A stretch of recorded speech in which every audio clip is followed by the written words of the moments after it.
আপনি যেটা বলতে চাইলেন যে বৈষম্য বিরোধী যে কোটা আন্দোলন ছিল সেই আন্দোলনের একটা ট্রমাটিক একটা ঘটনা আপনার সঙ্গে ঘটে যাওয়ার পরে আপনি কষ্ট পাচ্ছেন, আপনার ভয় ভয় হচ্ছে, মন খারাপ থাকে, ওই বিষয়গুলো ভুলতে পারেন না এবং ফ্ল্যাশব্যাক হয়, কাজকর্ম থেকে খুব ব্যাঘাত ঘটতেছে আর কি। আপনি যে কষ্ট ভুগছেন সেটাকে আমরা বলি পিটিএসডি, এটা একটা মানসিক রোগ, পোস্ট ট্রমাটিক স্ট্রেস ডিসঅর্ডার। আমি আসলে সমাধান চাই যে আমি এটা থেকে কিভাবে রিকভার করব বা ভালো থাকবো।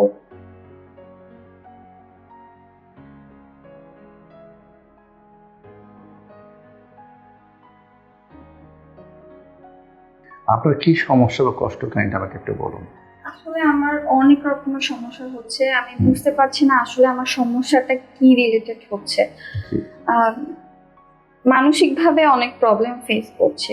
আমি যদি একটু পিছন থেকে বলি তাহলে হয়তো আমি আপনাকে বোঝাতে পারবো। হচ্ছে কিছুদিন আগে কোটা আন্দোলন যে বিষয়টা হচ্ছিল, তো ওখানে কোটা বিরোধী আন্দোলনে আমিও একজন সদস্য ছিলাম। তো ওখানে যেটা হয়েছে, আমার চোখের সামনে আমার একেবারে ক্লোজ পরিচিত একজন একজন মারা গেছে। তো সেটা আমার চোখের সামনেই হয়েছে। তো ওই বিষয়টার পরে 7 থেকে 8 দিন পর থেকে আমার মধ্যে যে বিষয়টা হচ্ছে, আমি কোনো কিছুই করতে পারছি না। ওই ঘটনাটা একেবারে মনে হচ্ছে আমার চোখের সামনে ভাসছে, বারবার ফ্ল্যাশব্যাক হচ্ছে। এটা আমি কোনোভাবেই ভুলতে পারি না, এরকম একটা বিষয় হয়। আমি রাতে ঘুমাতে পারি না, সবসময় আমার কেমন যেন লাগে, মনে হয় মানসিকভাবে আমি ডিপ্রেশনে চলে যাচ্ছি বা আমার কি হচ্ছে, কোনো কিছুই আমার ভালো লাগতেছে না। আমি সবসময় ভয়ের মধ্যে থাকি। এমন হয় যে মাঝে মাঝে আমি কান্না করি বা নিজেকে কোনোভাবে আমি এটা থেকে বের হয়ে আসতে পারছি না বা কন্ট্রোল করতে পারছি না, এমন অবস্থা হচ্ছে। এবং দেখা যায় রাতে ঠিকভাবে ঘুম হচ্ছে না এই বিষয়টার জন্য, বাজে বাজে স্বপ্ন দেখছি। এবং এটার জন্য আমার সারাদিনে দেখা যাচ্ছে মেজাজ খিটখিট হয়ে যাচ্ছে, আমার স্বাভাবিক দৈনন্দিন কাজগুলো আমি ঠিকভাবে করতে পারি না। রাগ হয় কেমন? এই মেজাজ খিটখিটে হয়ে যায়। আচ্ছা আচ্ছা, আপনার এমন কোনো কষ্ট হয় যে আপনার মনে হয় যে শেষ করে ফেলি নিজেকে, এরকম কখনো? নিজেকে শেষ করে ফেলি ওরকমটা এখনো মনে হয় না, তবে মনে হয় আমার কোনো ফিউচার নেই বা আমার সবকিছু অন্ধকার মনে হয়, কোনো কিছু করতে ভালো লাগে না।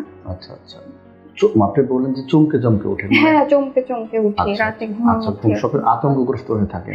এবং আপনি মনে হয় আপনার এই বিষয়গুলো ভুলতে যাচ্ছেন। জি, আমি এগুলো ভুলতে যাচ্ছি। এটার জন্য মনে না পড়ে সেজন্য কি করেন আপনি এই বিষয়গুলো? এটা আমি বুঝতে পারছি না আসলে আমি এটার জন্য কি করব। আপনি কি ওই শাহবাগ মোড় বা এই বিষয়গুলো অ্যাভয়েড করে চলতেছিলেন তাহলে যেন মনে না পড়ে জন্য? হ্যাঁ, চেষ্টা করি, কিন্তু আসলে এটা আমি চেষ্টা করলেও সম্ভব হচ্ছে না। আচ্ছা, আপনার আগে কখনো মানসিক কোনো কষ্ট ছিল, সেটা বিষণ্ণতা বা অন্য কোনো অসুখ বিসুখ ছিল কখন? হ্যাঁ, এরকম একটা বিষয় ছিল। আমি 4 বছর আগে আমার একটা রিলেশন ছিল, সেটা ব্রেকআপ হয়ে গিয়েছিল। তখন আমি কিছুটা ডিপ্রেশনে, না বেশটাই ডিপ্রেশনে চলে গিয়েছিলাম। তো সেটা ওভারকাম করে এসেছি, কিন্তু এখন আমি আসলে এই বিষয়টা নিয়ে আর চলতে পারছি না। আমার অনেক প্রবলেম হয়ে যাচ্ছে এটা নিয়ে। আচ্ছা, ফ্যামিলিতে কারো মনের অসুখ ছিল বা মানসিক সমস্যা ছিল? আর বাবা মা ভাই বোন অন্য কারো? আমার জানার মতো ওরকম মেজর কোনো প্রবলেম কারো ছিল না, তবে আমার মায়ের মাঝে মাঝে মানসিক সমস্যা হয়। গুরুতর কিছু না, অল্প স্বল্প? মাঝে মাঝে হয় হালকা পাতলা সমস্যা, তবে ওটা গুরুতর হয়নি।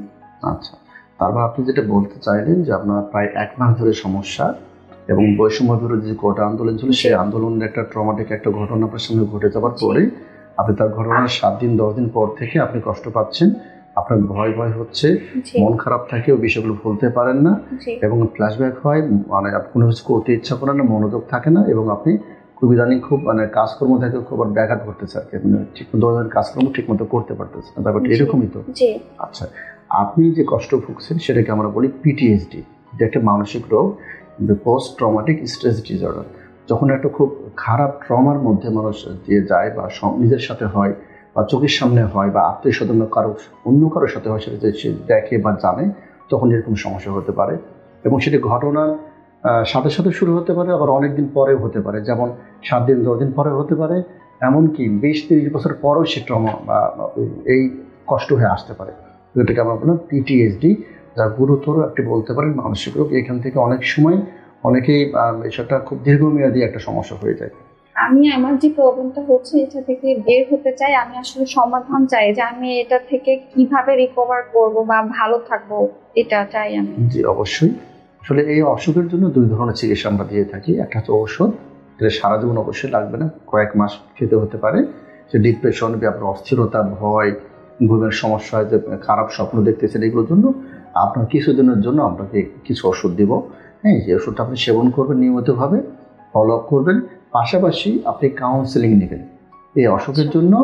আপনার কাউন্সেলিং খুবই গুরুত্বপূর্ণ। হ্যাঁ, সেটাকে সিবিটি, EMDR, বিভিন্ন রকম কাউন্সেলিং করা যায়, রিল্যাক্সেশন, মেডিটেশন, সেই কাউন্সেলিংগুলো আমি আপনাকে সে ব্যবস্থা করে দেবো। একজন সাইকোলজিস্ট আপনাকে নিয়ে এই বিষয়গুলো নিয়ে কথা বলবেন। যে কাউন্সেলিং বা ওষুধ যদি আপনি পাশাপাশি নেন এবং ফলো আপে থাকেন, এখান থেকে বের হওয়া সম্ভব। এবং আমি আশা করি এখানে সম্পূর্ণরূপে আপনি ভালো হয়ে যাবেন। আচ্ছা, আমার এই সমস্যাটা কি আসলে একেবারে ঠিক হওয়া সম্ভব, নাকি এই সমস্যাটা মানে দীর্ঘমেয়াদীও হয়ে যেতে পারে? জি, আপনি সুন্দর প্রশ্ন করেছেন। আসলে এই অসুখটি প্রায় 30 থেকে 40 ভাগ ক্ষেত্রে নির্দিষ্ট সময় চিকিৎসা নেওয়ার পরে এটি সারা জীবনের জন্য ভালো হয়ে যায়। আর কিছু কিছু মানুষের ক্ষেত্রে অসুখটি মৃদু থেকে মাঝারি মাত্রা হয়ে থাকতে পারে, সেটি সহনের পর্যায়ে থাকে। যদি আমরা চিকিৎসা দিই, এখান থেকে আশা করছি আপনার দৈনন্দিন কার্যক্রমে কোনো সমস্যা হবে না। যদি সঠিক চিকিৎসা নেন আপনি, আশা করছি এখান থেকে একদম ভালো হয়ে যাওয়া সম্ভব। আমি যে ওষুধগুলো আপনাকে লিখে দিচ্ছি, সেই ওষুধগুলো ঠিক মতো খাবেন, একদিনও বন্ধ করবেন না। ওষুধ চলা অবস্থায় আপনি 3 সপ্তাহ পরে আমার সাথে দেখা করবেন। এর মাঝখানে একজন সাইকোলজিস্ট আপনাকে নিয়ে বসবেন কাউন্সেলিং করানোর জন্য। ওনার সাথে কাউন্সেলিং করবেন, ওষুধগুলো সেবন করবেন, 3 থেকে 4 সপ্তাহ পরে এগুলো চলা অবস্থায় আপনি আমার সাথে দেখা করবেন। কেমন? ঠিক আছে, থ্যাংক ইউ। জি, ভালো থাকবেন।